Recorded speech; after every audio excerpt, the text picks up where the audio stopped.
Assalamualaikum warahmatullahi wabarakatuh. Selamat siang dan salam sejahtera untuk kita semua. Halo teman pemilih, saat ini Anda kembali menyaksikan podcast KPU Kabupaten Halmahera Utara bersama saya Aprianti Maskur. Di kesempatan kali ini kita akan mengangkat tema tentang coklit terbatas menuju data pemilih yang akurat, mutakhir dan komprehensif. Baik teman pemilih, di episode kali ini kita sudah menghadirkan narasumber. Di sini sudah hadir bersama kita Bapak Sefriando Bitakono selaku Ketua Divisi Perencanaan, Data dan Informasi KPU Kabupaten Halmahera Utara. Halo, selamat siang Bapak. Ya, selamat siang, Pri. Apa kabar nih Pak? Alhamdulillah, puji Tuhan baik. Alhamdulillah ya Pak. Baik Pak, seperti tadi yang sudah saya singgung di awal, jadi tema kita hari ini yaitu membahas tentang coklit terbatas atau coktas. Sedikit pengantar untuk teman pemilih, coklit terbatas atau coktas ini merupakan kegiatan pencocokan atau penelitian data pemilih yang dilakukan secara langsung dan terbatas untuk memastikan data tersebut akurat, bersih, dan mutakhir. Untuk lebih rincinya lagi, kita akan sharing sama-sama dengan narasumber kita hari ini. Langsung saja ke Bapak Edi.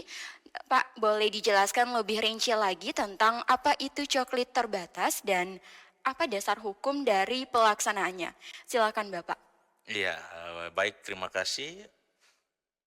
Kaitan dengan coklit terbatas, itu bagian yang tidak bisa dipisahkan dari pemutakhiran data pemilih berkelanjutan.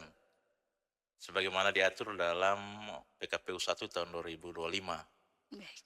Karena itu kaitan dengan coklit terbatas, itu pemilih yang tidak memenuhi syarat, khususnya kita kalau di Halmahera Utara di coklit terbatas periode 1 kemarin atau yang pertama, itu kita fokus pada pemilih meninggal. Karena itu kita perlu untuk melakukan pencocokan langsung, kita turun ke lapangan, kita bertemu dengan pemerintah desa setempat untuk memastikan apakah warganya sebagaimana nama yang ada di kita itu benar-benar sudah meninggal dunia atau belum. Jika memang sudah meninggal dunia, maka kita langsung meminta surat keterangan dari pemerintah desa setempat yang menjelaskan bahwa pemilih atas nama yang bersangkutan benar-benar sudah meninggal dunia. Baik. Ya. Itu sepintas tentang coktas dan dasar hukumnya ya Pak. Terus lebih jelas lagi teknis pelaksananya itu seperti apa, kemudian pihak-pihak yang terlibat dalam coklit terbatas atau coktas itu kira-kira siapa saja Pak selain KPU?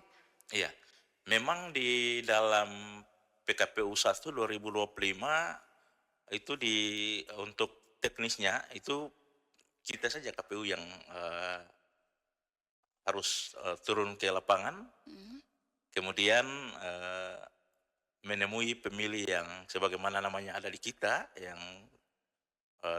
data turunan dari KPU RI, untuk kita pastikan pemilih itu. Misalkan pemilih yang pindah domisili, katakanlah demikian, kita juga harus memastikan betul bahwa memang pemilih itu sudah tidak berada di Halut. Dan selain karena domisilinya sudah ada di wilayah lain, untuk menguatkan kemudian memastikan keakuratannya, kita juga perlu meminta keterangan dari pemerintah desa, menjelaskan bahwa benar-benar pemilih ini sudah bukan warga di desa lagi, gitu. Baik, jadi memang kalau dari aturannya itu hanya KPU ya yang Iya, turun langsung KPU ke saja kita yang lapangan. turun langsung ke lapangan. Kemudian untuk mengonfirmasikan itu Iya, ke perangkat desa seperti benar. kelurahan atau Bisa ke pemilih yang bersangkutan, misalkan oh, keluarganya, jika bisa ya, kita temui ya kita langsung ke keluarganya. baik. Kemudian setelah dari keluarganya, misalkan pemilih meninggal, kita lari ke pemerintah desa untuk dikuatkan dengan dokumen surat keterangan meninggalnya misalkan. Oh, Ya. baik, baik. Baik, Bapak. Selanjutnya nih, Pak. Kapan waktu pelaksanaannya, Pak? Ada diatur nggak sih, Pak, kapan pelaksanaannya? Nah, kalau kita memang tidak secara rinci dijelaskan di PKPU 1, tapi secara garis-garis besar bahwa KPU untuk data-data misalkan tidak memenuhi syarat perlu untuk dilakukan coklit terbatas. Untuk waktunya nanti kita yang teknisnya di kita di masing-masing satker. Oh, jadi balik lagi ke Iya, satker ke masing-masing ya, satker Pak? masing-masing Oh, kita tinggal kita atur teknisnya, apakah di setiap triwulan itu harus ada coktas, kita mhm. sesuaikan dengan anggaran yang ada Oh, di masing-masing satker. baik. Dan untuk Halmahera Utara kita sudah melakukan coktas 1 kali dan insya Allah tidak ada halangan, ke depan mungkin kita jadwalkan lagi, nanti kita sepakati dalam rapat-rapat pimpinan selanjutnya. Baik. Selanjutnya nih Pak, apa urgensi dari pelaksanaan coklit terbatas atau coktas itu? Kenapa coktas itu penting dilakukan jauh-jauh hari sebelum pelaksanaan pemilu? Silakan Bapak. Iya, kita khusus di Halmahera Utara kaitan dengan data pemilih berkelanjutan yang di dalamnya ada coktas ini. Di tahun-tahun sebelumnya, saya lupa tahunnya, tapi pernah kita lakukan atau kita temukan dalam apa namanya coktas, ada nama yang muncul pemilih meninggal, tapi sebenarnya orangnya masih ada. Oh, Dan kalau memang kita tidak lakukan coktas, maka otomatis akurasi datanya diragukan begitu, baik. tidak akurat. Sehingga perlu adanya untuk kita memastikan kita turun ke lapangan dan kita menemui keluarga atau pemerintah desa setempat untuk memastikan itu.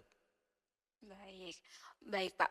Eee, Terakhir Bapak mungkin, pelaksanaan coktas ini berarti sasarannya tadi Bapak bilang kepada orang yang sudah meninggal ya Pak?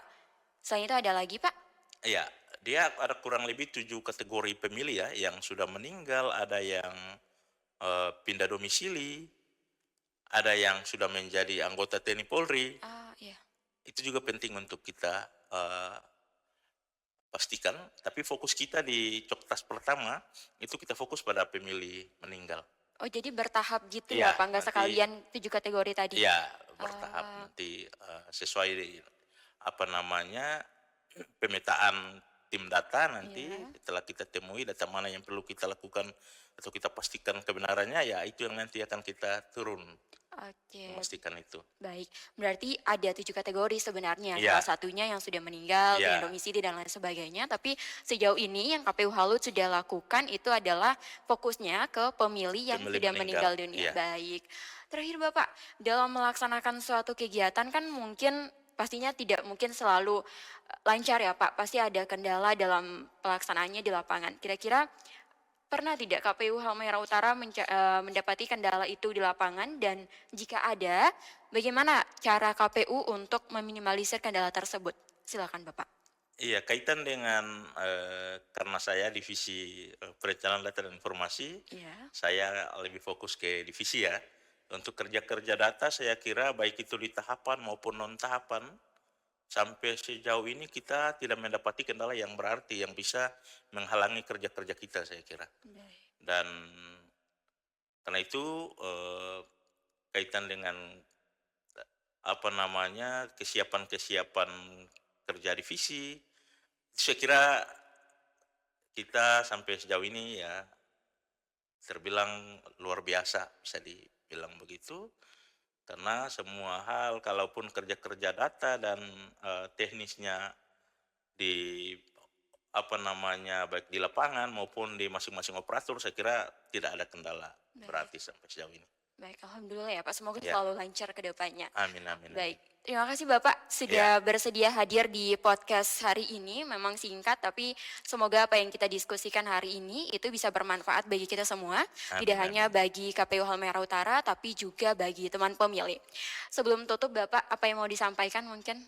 Iya, untuk teman-teman pemilih semua saya mengajak agar tetap mengikuti eh, podcast KPU karena ada informasi terbaru yang teman-teman pemilih bisa dapatkan. Kaitan dengan data pemilih berkelanjutan, mungkin teman-teman pemilih bisa datang langsung ke kantor KPU jika ada keluarga teman-teman pemilih yang pindah domisili, yang mungkin sudah menjadi anggota TNI Polri, yang mungkin meninggal, yang sudah ada surat apa namanya sudah mengurus akta kematiannya bisa datang langsung melaporkan ke KPU agar KPU khususnya teman-teman operator di data bisa menindaklanjuti apa yang menjadi masukan teman-teman pemilih.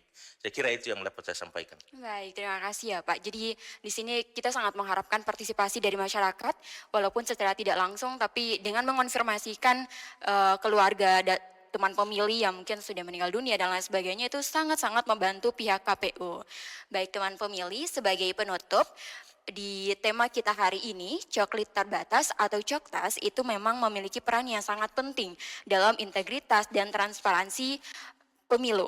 Proses ini tidak hanya membantu menghasilkan data pemilih yang akurat, tapi juga melibatkan masyarakat secara langsung, sehingga dapat meningkatkan partisipasi dan kesadaran akan pentingnya hak suara. Memang dalam pelaksanaannya mungkin terdapat beberapa kendala, tapi kendala tersebut bisa saja diatasi dengan upaya bersama antara KPU dan masyarakat dalam mengonfirmasikan datanya.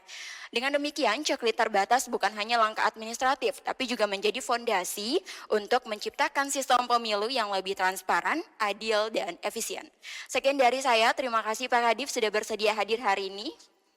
Saya Aprianti Masker, terima kasih teman pemilih sudah menyaksikan podcast hari ini. Nantikan podcast kami selanjutnya karena kami akan kembali hadir dengan tema-tema menarik lainnya. Jadi jangan lupa like, comment, dan subscribe channel KPU Kabupaten Halmahera Utara untuk mendapatkan informasi-informasi terbaru lainnya dari kami. Saya Priyanti Masker, terima kasih. Wassalamualaikum warahmatullahi wabarakatuh. Selamat siang dan sampai jumpa.